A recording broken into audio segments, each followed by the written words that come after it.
السلام علیکم ورحمۃ اللہ وبرکاتہ۔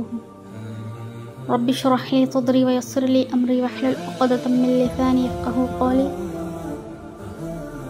اللہم فقہنا فی الدین، اللہم ارنا الحق حقا وارزقنا اتباعہ وارنا الباطل باطلا وارزقنا اجتنابہ، یا مقلب القلوب ثبت قلبی علی دینک، اللہم اکفنی بحلالک عن حرامک واغننی بفضلک عمن سواک، اللہم لا سہل الا ما جعلته سہلا وانت تجعل الحزن اذا شئت سہلا۔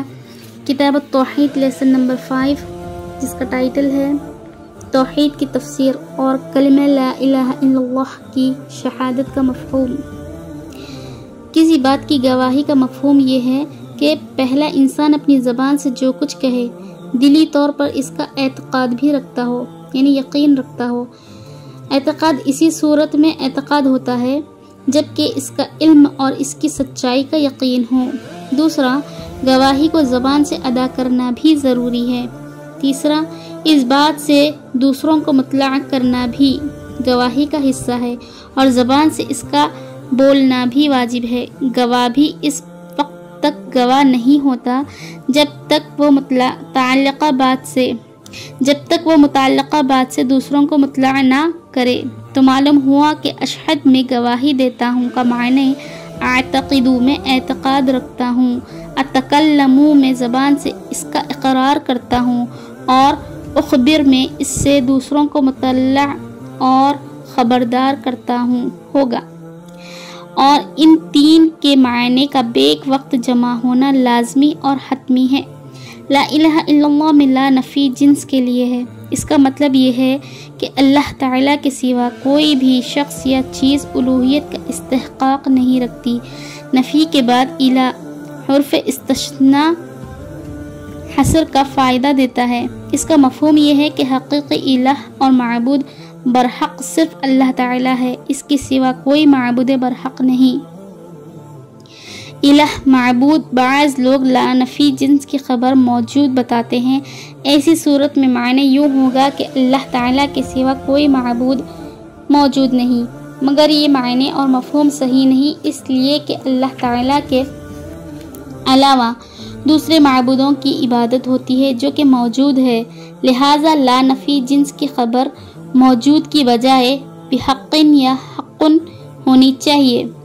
اس صورت میں معنی یوں ہوگا کہ اللہ تعالیٰ کے سوا کوئی معبود برحق نہیں ہے، کیونکہ اس کے سوا جس کی بھی عبادت کی جائے وہ معبود ہی ہے، اگرچہ اسے معبود سمجھنا یا بنانا باطل، ظلم، سرکشی اور ناجائز ہے۔ عربی زبان سے واقف آدمی کلمہ لا الہ الا اللہ سنتے ہی یہی مفہوم اخذ کرے گا۔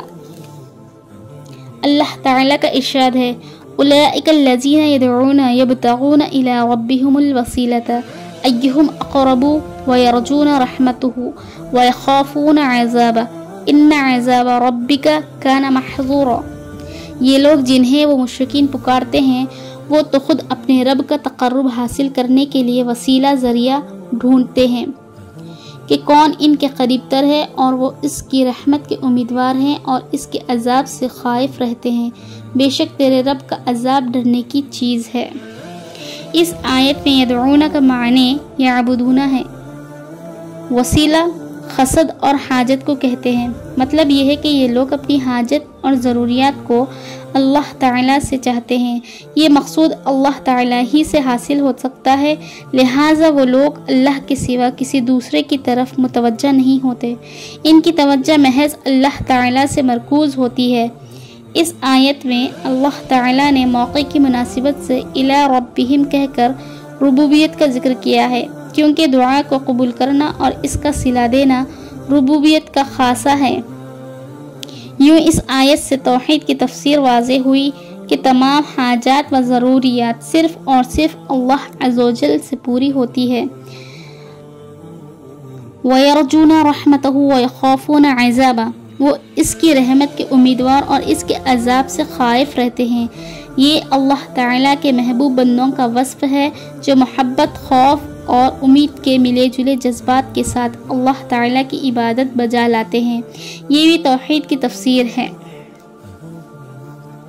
نیز اللہ تعالیٰ نے فرمایا وَإِذْ قَالَ إِبْرَاهِيمُ لِأَبِيهِ وَقَوْمِهِ إِنَّنِي بَرَاءٌ مِّمَّا تَعْبُدُونَ إِلَّا الَّذِي فَطَرَنِي فَإِنَّهُ سَيَهْدِينِ وَجَعَلَهَا كَلِمَةً بَاقِيَةً فِي عَقِبِهِ لَعَلَّهُمْ يَرْجِعُونَ۔ اور جب ابراہیم علیہ السلام نے اپنے باپ اور اپنی قوم سے صاف صاف کہہ دیا تھا کہ تم اللہ تعالیٰ کے سوا جن کی بندگی کرتے ہو میرا ان سے کوئی تعلق نہیں، میں ان سے بیزار ہوں، ہاں میں صرف اسے مانتا ہوں جس نے مجھے پیدا کیا ہے، وہی میری رہنمائی کرے گا۔ اور وہ یہی بات دعوت اپنی اولاد میں پیچھے چھوڑ گئے تاکہ وہ بھی اللہ کی طرف رجوع کریں۔ اس آیت مبارکہ میں نفی اور اثبات دونوں موجود ہیں، ان دونوں سے توحید ثابت ہوتی ہے۔ پس لا الہ کی جگہ اننی براء مما تعبدون اور الا اللہ کی جگہ الا الذی فطرنی ہے۔ برات کا مفہوم یہ ہے کہ اللہ تعالیٰ کے سوا جن کی عبادت کی جاتی ہے ان سے بغض و عداوت رکھتے ہوئے ان کا انکار کرنا۔ جب تک دل میں یہ چیز نہ ہو اسلام راسخ اور پختہ نہیں ہو سکتا۔ اللہ تعالیٰ نے مزید فرمایا اتخذوا احبارهم ورهبانهم اربابا من دون اللہ۔ ان عیسائی لوگوں نے اللہ کو چھوڑ کر اپنے علماء اور بزرگوں کو رب بنا لیا۔ ارباب رب کی جمع ہے، یہاں ربوبیت عبادت کے معنی میں ہے۔ آیت کا مفہوم یہ ہوا کہ ان عیسائی لوگوں نے اللہ تعالیٰ کے ساتھ ساتھ اپنے علماء اور بزرگوں کو بھی اس حد تک اپنا معبود بنا لیا کہ وہ حرام کو حلال یا حلال کو حرام کہہ دے تو وہ لوگ اسی طرح مان لیتے۔ کسی کی بات کو تسلیم کرنا بھی توحید سے تعلق رکھتا ہے اور غیر اللہ کی غیر مشروط اطاعت توحید کی منافی ہے۔ وَمِنَ النَّاسِ مَن يَتَّخِذُ مِن دُونِ اللَّهِ أَندَادًا يُحِبُّونَهُمْ كَحُبِّ اللَّهِ وَالَّذِينَ آمَنُوا أَشَدُّ حُبًّا لِلَّهِ۔ کچھ لوگ ایسے بھی ہیں جو غیروں کو اللہ کے شریک ٹھہراتے ہیں اور ان سے اللہ کی سی محبت کرتے ہیں، اور ایمان والے سب سے بڑھ کر اللہ سے محبت کرتے ہیں۔ یعنی ان لوگوں نے معبودان باطلہ کی محبت کو اللہ تعالیٰ کی محبت کے برابر کر دیا۔ وہ لوگ اللہ تعالیٰ سے بہت زیادہ محبت رکھتے ہیں اور اس کے ساتھ ساتھ اپنی ان معبودوں کے ساتھ بھی اسی طرح شدید محبت رکھتے ہیں جن پر انہیں ناز ہے۔ اور محبت میں یہ مساوات اور برابری کرنا شرک ہے۔ ان لوگوں کی اسی محبت نے انہیں جہنم میں پہنچا دیا، جیسا کہ اللہ تعالیٰ نے سورۃ الشعراء میں جہنمیوں کا یہ قول بیان فرمایا تاللہ انا کنا لفی ضلال مبین اذ نسویکم برب العالمین۔ اللہ کی قسم ہم تمہیں رب العالمین کے برابر قرار دے کر صریح گمراہی میں تھے۔ محبت بھی عبادت کی اقسام میں سے ایک قسم ہے۔ جنہوں نے غیر اللہ کے ساتھ اللہ تعالیٰ کی سی محبت رکھی تو گویا انہوں نے اپنے محبوبین کو اللہ تعالیٰ کے شریک بنا ڈالا۔ توحید اور کلمہ لا الہ الا اللہ کی گواہی دینے کا یہی مفہوم ہے کہ جیسا تعلق اور محبت اللہ تعالیٰ کے ساتھ ہو ویسا مضبوط تعلق اور شدید محبت کسی دوسرے کے ساتھ قطعاً نہ ہو۔ سبحان اللہ۔ اللہ تعالیٰ اس جگہ پہ ایک آیت کے ذریعے جہنمیوں کا قول بتا رہے کہ جہنمی لوگ جہنم میں جانے کے بعد اس بات کا اقرار کریں گے کہ اللہ کی قسم ہم تمہیں رب العالمین کے برابر قرار دے کر سری گمراہی میں تھے۔ یعنی وہ لوگ حسرت اور افسوس کریں گے کہ ہم نے اللہ تعالیٰ کے برابر تمہارے کو عزت اور محبت دی تھی۔ اللہ اکبر۔ نبی صلی اللہ علیہ وسلم نے فرمایا جس شخص نے کلمہ لا الہ الا اللہ کا اقرار کر لیا اور معبودان باطلہ کا انکار اور کفر کیا تو اس کا مال اور خون محفوظ ہو گیا، اب اس کا باقی معاملہ اللہ تعالیٰ کے سپرد ہے۔ اس حدیث میں کلمہ توحید لا الہ الا اللہ کے اقرار کے علاوہ معبودان باطلہ کا کفر کرنے کی بات بھی بیان ہوئی ہے۔ گویا کلمہ توحید لا الہ الا اللہ کے اقرار و اعتراف میں معبودان باطلہ کا کفر، انکار اور ان سے اظہار برات بھی شامل ہے۔ حرم